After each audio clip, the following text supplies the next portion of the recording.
Hello, and welcome to Web Relates. Today we're looking at the Entitled Parents subreddit. Today we have just one large story by Last Educator. I, 30 female, am the villain of my parents, 48 female and 51 male, story, and I'm okay with that. Firstly, before I begin, I just want to say that this story focuses on elements of neglect, abuse, and suicide. Okay, let's begin. My mother, Dee, got pregnant at 17 while my father, Jay, was 20. They were not a couple and he had a girlfriend at the time, so when the news was out, things got chaotic. From what I was told, Jay was a womanizer that cheated on his girlfriend multiple times, so he wanted nothing to do with Dee. She talked to his mother and sisters about the pregnancy and her wanting a relationship with Jay, but he wasn't the type to listen to people telling him what to do, so he distanced himself from the situation and continued his relationship with his girlfriend. Before getting pregnant, Dee was already a problem for her parents, now 75 female and 82 male, because she lived by her own rules, was very disrespectful, had a habit of lying, sneaking out of the house to party, and dropped out of school at 16. She always had a strange relationship with her brother, 2 years younger, because she thought he received a better treatment from their parents. When Dee was 7 months pregnant, my grandparents decided to move to a bigger city against her wishes, because they thought her relationship with Jay was unhealthy, and this way they could help her raise me while she would go back to school. My grandma was the breadwinner, and my uncle got a job at 15 to help with the bills, while my grandfather was a stay-at-home granddad, and my mom split her time between school and work. That would last a couple years until Dee became obsessed with another guy, decided to marry him, and took me to live with them when I was 2. Her husband, M, 2 years younger than her, worked at his father's company, and Dee was a stay-at-home mother. They had a party all the time lifestyle, and I was always with them on road trips, parties, pubs, and barbecues with friends.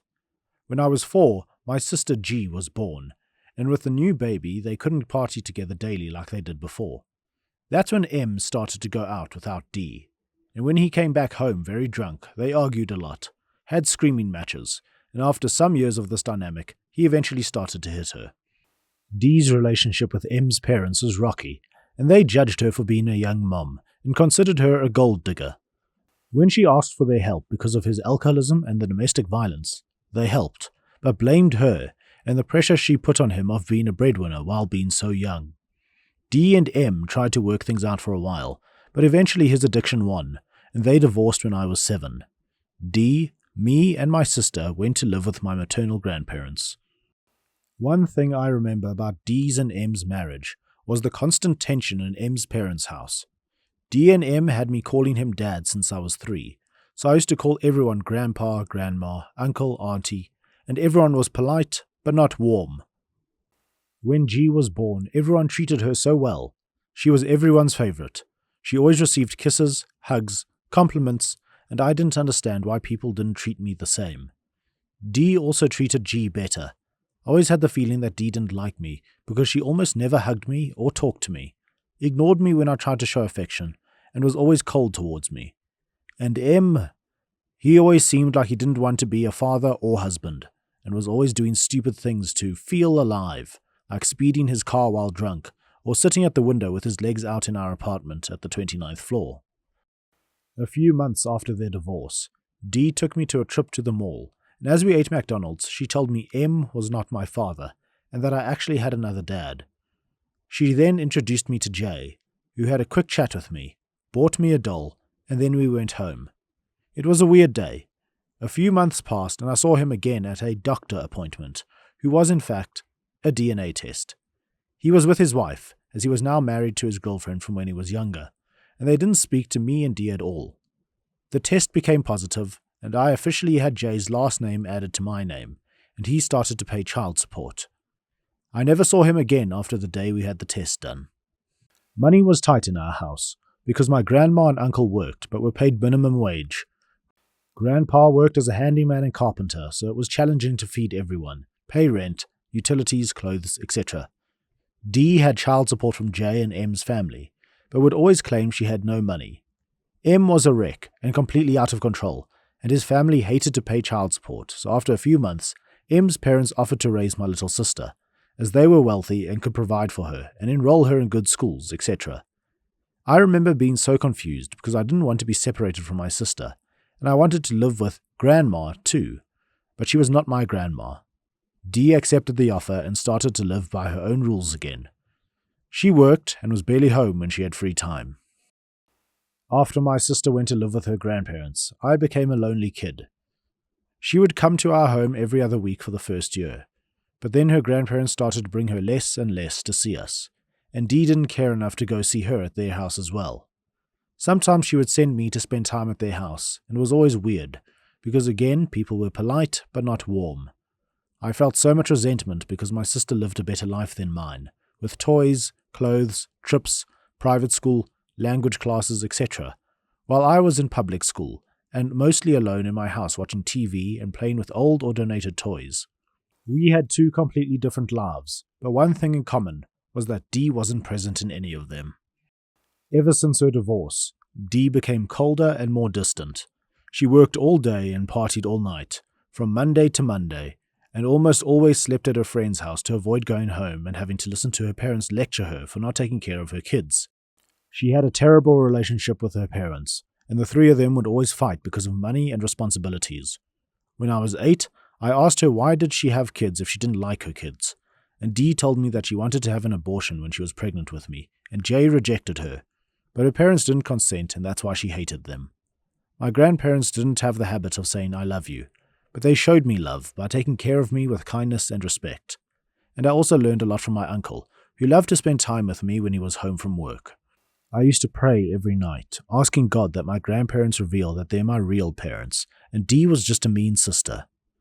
I remember sometimes not having proper shoes or clothes to go to school, and my grandma would buy it for me even if she didn't have the extra money. But in her bedroom, Dee had a nice big collection of high heels and high-end party clothes. When I was 9, Dee got together with her second husband, E, 15 years older than her.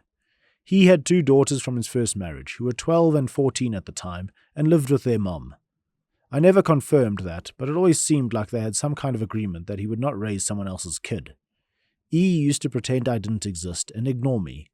He wouldn't talk to me or acknowledge me if I was in the same room.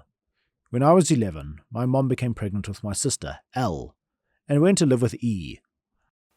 My grandma asked her to take me, but she talked to me in private and asked me to say to my grandparents that I didn't want to go with her because she wanted to start a new family. 1 year and 5 months after L was born, Dee gave birth to my brother, R. When R was 1 and L was 2, E lost his job and the 4 of them went to live with us at my grandparents' house.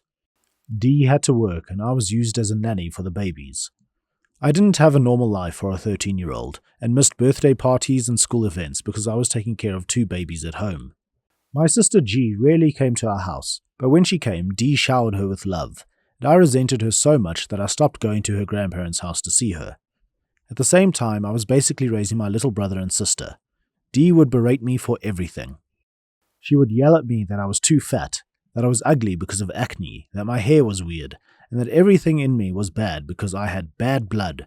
She hated that my grandparents treated me well and liked me.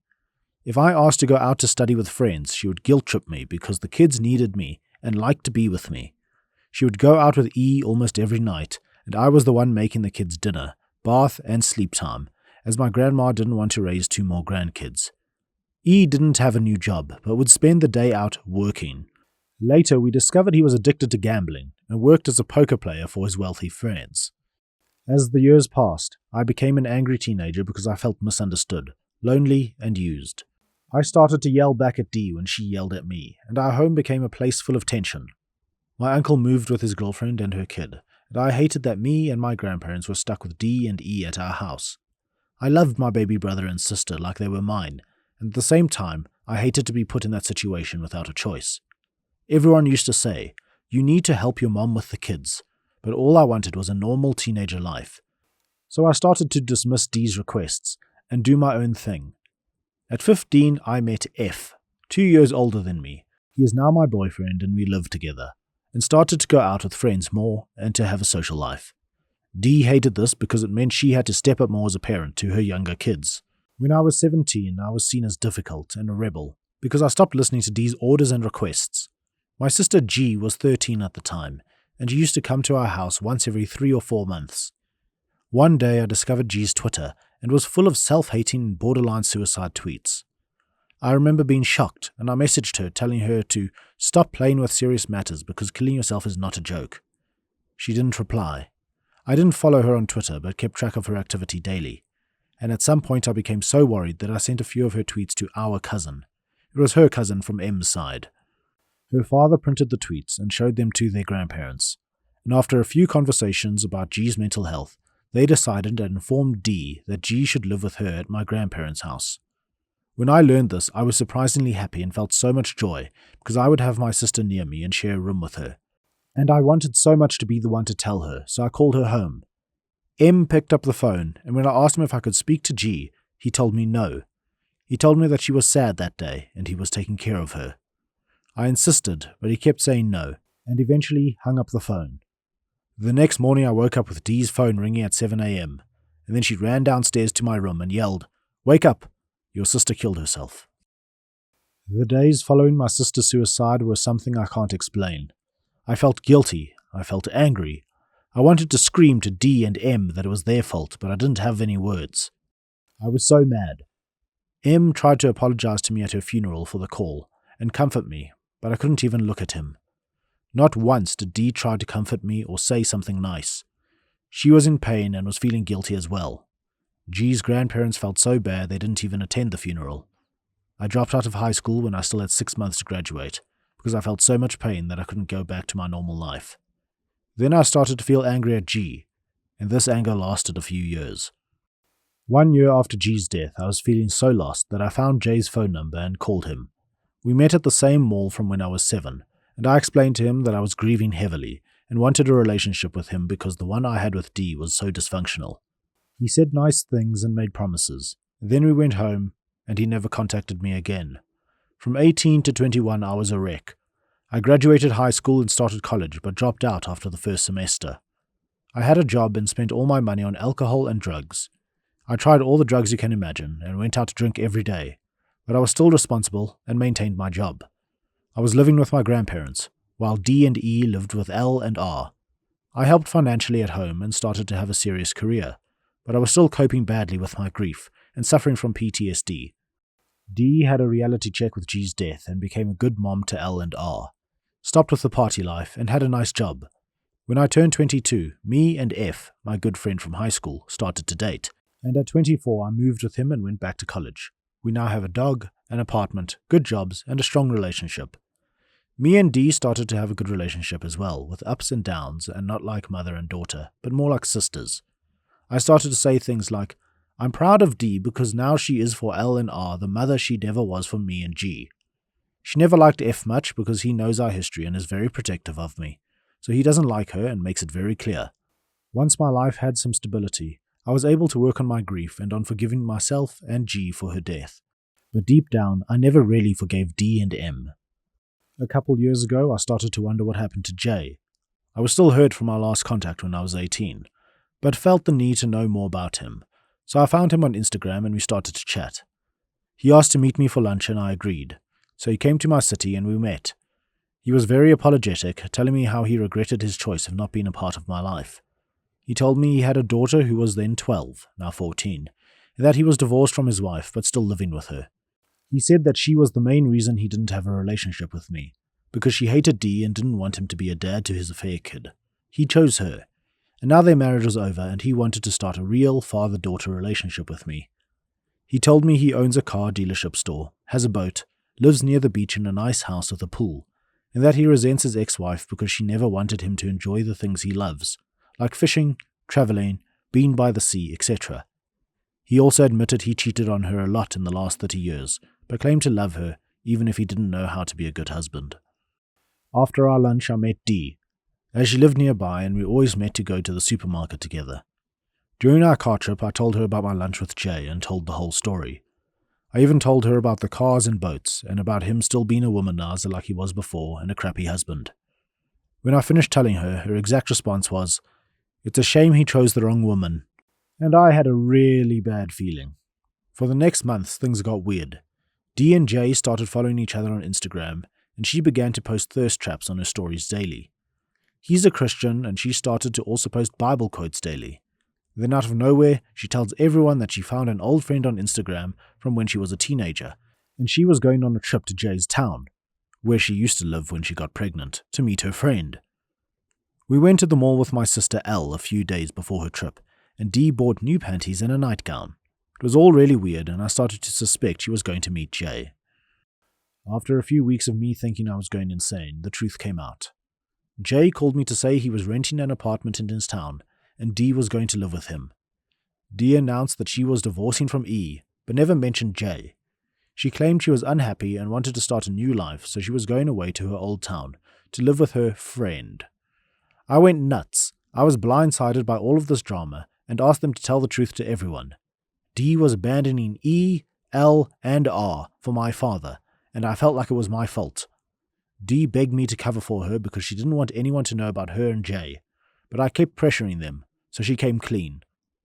My sister was especially mad and very protective of her father. Didn't want anything to do with Dee. My brother was like, I don't understand, but I don't really care, lol. I was extremely disappointed and angry because Dee was now abandoning L and R like she did with me and G. It's been 2 years since she left. My sister eventually forgave her. E has a new girlfriend and everything went back to normal, or at least a new normal. But here's the thing. Dee and J now want me to accept them as my mom and dad and to play pretend family with them. They constantly invite me to spend time with them, and at first I did. But it was so bad for my mental health that F made me say no a few times, and now I'm completely low contact with them. Now that they are a couple, they visit my maternal family and complain about me. They say I'm heartless, that I should forgive them, that I should spend time with them and travel to their town to be at their house. They say I'm inflexible, I'm stubborn, I'm ungrateful, but I feel it's unfair. When I needed them to be my mom and dad, no one wanted to be a family. I had to learn to live without their love, to be strong for myself. I had to live with the consequences of their choices and mistakes. And now that I'm a well-adjusted, successful adult, they want to play family to the world. They want to claim my success as theirs. I just can't. I lived a very traumatic life because of their choices. I felt unloved and uncared for. And now they want me to love and care about them. They claim that I need to be present for them and my sisters, and that I need to understand their choices and that mistakes were made, but they meant no harm. Do you want to know why Jay is divorced from his wife?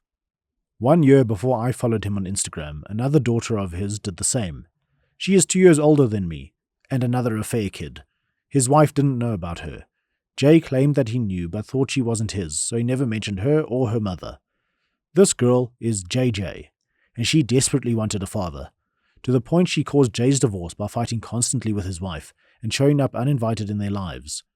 When Jay met JJ, he felt so guilty he wanted to be the father she needed, so when his wife opposed to this, he simply divorced. Now JJ works with him at his shop and is BFFs with Dee. She messaged me on Instagram saying she always wanted a sister, but I just ignored her. I hate that she exists because her experience basically makes mine unacceptable to them. Because if she forgave Jay and became the perfect daughter, I should do the same. JJ and her husband are always having dinner with J and D, while me and F are distant. In fact, F hates J and D, so he's always making sure I don't overstep my own boundaries just to be a good girl to two people who never cared about me. I'm doing therapy, trying to be a good granddaughter, sister, and girlfriend. But I don't try anymore to be a good daughter.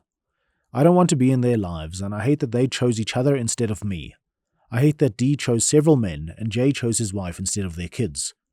I don't know if I'll ever be able to forgive them and have a relationship, and honestly, I don't know if I want to. I can only give back the love I received, and that's why I chose to protect my mental health instead of theirs. I've sent them both a huge message explaining my feelings, asking them to respect my distance, and saying that if they have the right to be absent for 30 years, then they need to accept if it takes me more than 30 years to forgive them. This is my story with my parents, and I think for now, I'm fine with being the villain of their story.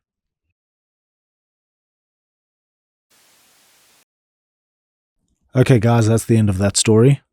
It was quite rough. Opie had a tough life, and at no point did anyone stand up and take responsibility when they needed to. I think F has the right idea, and I'm glad OP's distanced themselves from those people. I've put some helplines on the screen. These will also be in the video description. There's no like or subscribe on this video. Just see you guys next time. Cheers.